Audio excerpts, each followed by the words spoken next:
right, Rocky decided to come back out and have another security tour. He's been walking around. Hey, what do you think, Rocky?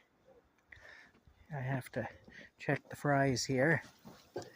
We're cooking fries. Oh boy, we're cooking fries. That's what we're doing here. It's good stuff. They're very good. Well, they will be very good anyway. They're not good yet, but they will be. At some point in the future, they'll be really good. Yes. How you doing, my friend? He's concerned. There's something out here that's got him bothered, I can tell. He doesn't like the snow at all. But yet he's come out here twice now. And he's got it on his feet and everything, which I know will really bother him. And he keeps looking over in this direction. And so there is something that's got him bothered, I can tell. But I don't know just what it is. Whoa, here we go. Oh, the wind nearly caught them. There you go, Rocky. Thank you, Rocky. Yeah. Anyway, this is a cold, kind of a miserable night. The wind is picking up and it's getting colder. I don't like it. Got to be honest with you, I don't like it. Don't like it one little bit. All right, now. There we go. All right, now. This one's got to come inside because chances are that upper tank is going to be empty sometime tomorrow or maybe even tonight. So let me bring it in here. Okay, Rocky, I got to get in here, sweetie. There's no room. There's no room. All right. All right, there you go. There you go. I got to go back out. Okay, well, we'll see you all later, I guess. Rocky took a big poop in there, so I apologize if you're looking at his poop and it's kind of bothering you. I'm sorry. I haven't had an opportunity to scoop the box out yet. I'm always grateful when I see a big poop there, though, because he nearly died a couple of years ago, in 2023, and he nearly died because he stopped pooping. Had to take him to the vet. We x-rayed him. He was packed up with poop. They did enemas on him to get the poop out of him. That was a $1,400 day. I always say it was the most expensive bowel movement in history. And then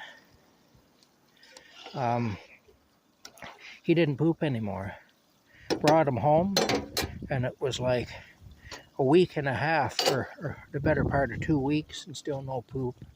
And he was going downhill fast. I could tell he wasn't feeling well. And I was afraid his bowels would rupture. So I made an appointment to have him put down.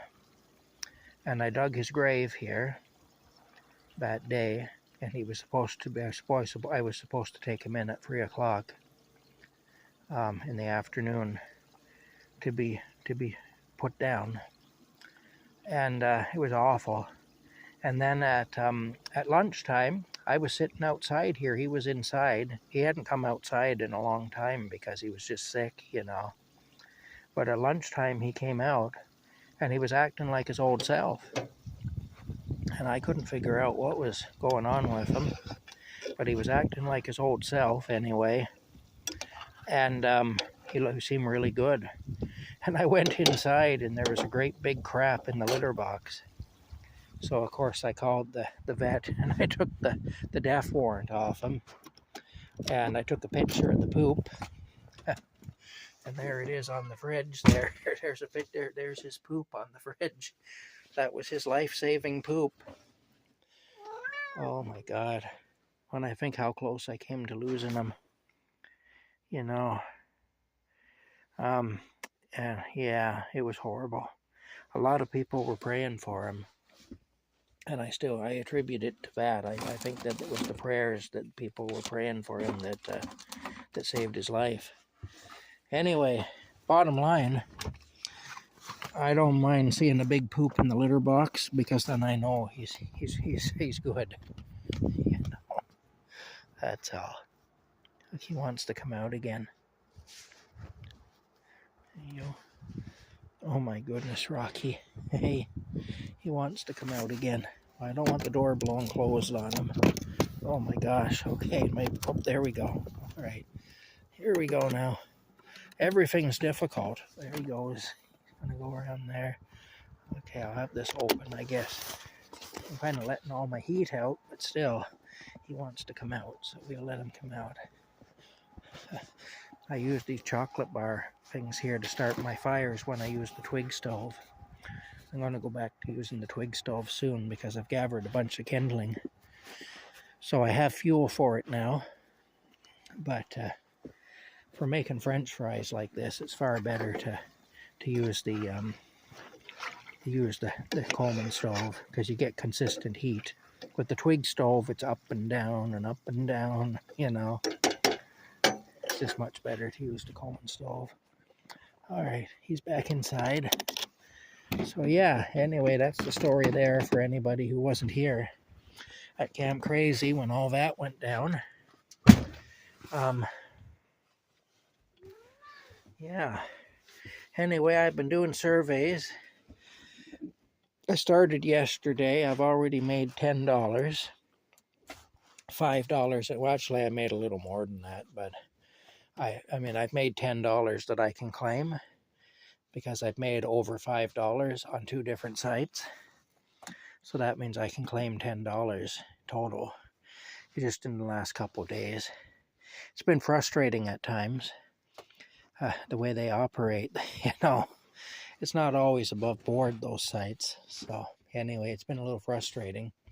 Hopefully I will be able to get my money when the time comes, but we'll see. Hopefully it won't just be a bunch of wasted time and effort. But there again, what else would I have been doing? You know, it passes the time anyway, I will say that. It does, doing surveys and stuff. Some of the surveys are really well designed, I find, and some of them are just awful. Some of them are just horrible.